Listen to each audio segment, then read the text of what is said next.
दोस्तों नमस्कार, मैं हूं श्याम रंगीला। साथियों 11 मई को ये वीडियो मैं डाल रहा हूं और 10 मई के बारे में जो मैंने ट्वीट किए थे, कुछ लोग उनको समझ पाए थे, कुछ नहीं समझ पाए थे। किसी को लगा कि 10 प्रस्तावक हमारे पास नहीं है। साथियों ऐसा नहीं है, 10 प्रस्तावक हमारे पास है।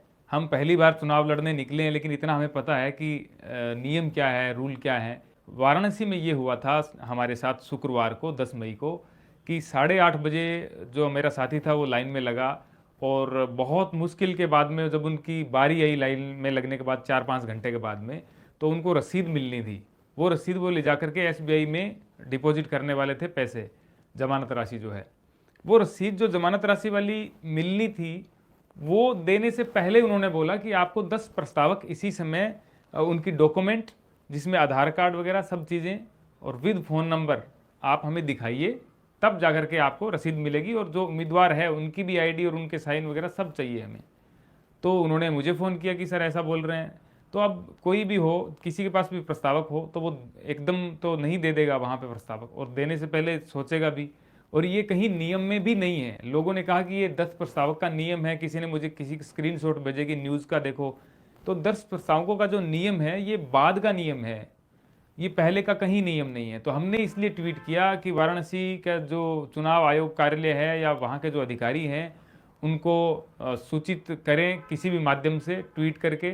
इलेक्शन कमीशन ऑफ इंडिया को हमने टैग किया, लोगों तक ये बात पहुंची। और सिर्फ मेरे साथ ये नहीं हुआ, कुछ लोग लिख रहे हैं कि ये तो ऐसे ही करने के लिए आया हुआ है, पब्लिसिटी पाने के लिए आया हुआ है। भैया पब्लिसिटी पानी होती तो मैं राजस्थान में ही था, मैं वाराणसी में हूँ इस समय, पहुँच चुका हूँ। और मैं जो दिखाने आया था वही अभी आपको दिखा रहा हूँ।